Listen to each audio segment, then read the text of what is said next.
Hello guys! Tuturuan ko kayo paano mag-tag absent.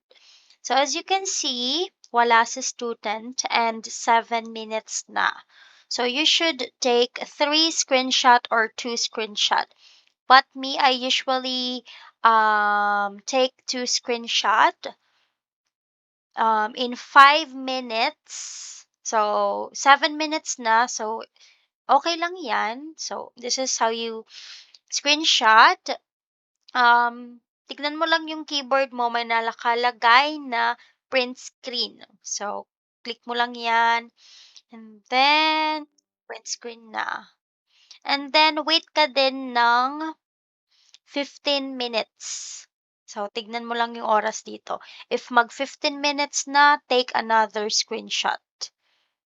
Okay?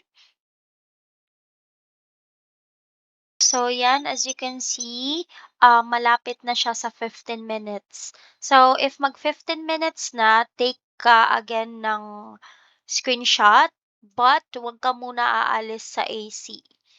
Okay? Kasi gagawa muna tayo ng lesson memo. Again, huwag ka aalis sa AC pag hindi ka pa nakapaggawa or nakapag-submit ng lesson memo sa student na absent siya. Okay, screenshot.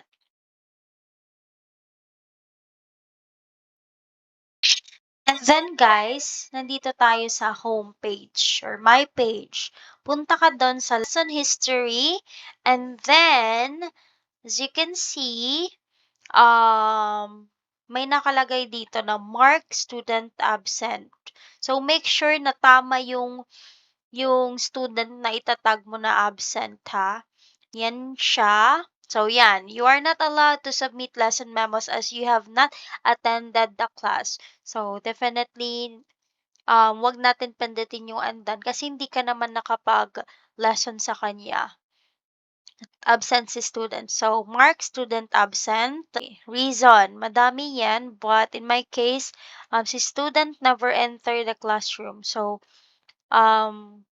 write ka dito ng at least 15 characters. I waited 15 minutes, but the student did not enter the classroom. So, ayun. And then, yung dalawa na screenshot, choose another file. Okay, if tatlo yung screenshot mo, add more ka lang. And then, after that, submit. So, ayan guys. Nawala na dito. And nandito na siya sa other lessons. Okay, so as you can see, natag na natin si student na absent.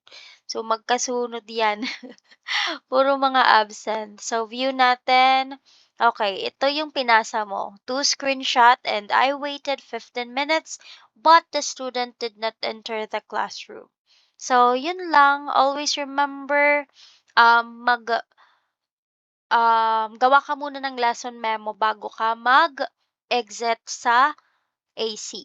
So, yun lang guys. That's it. Bye-bye.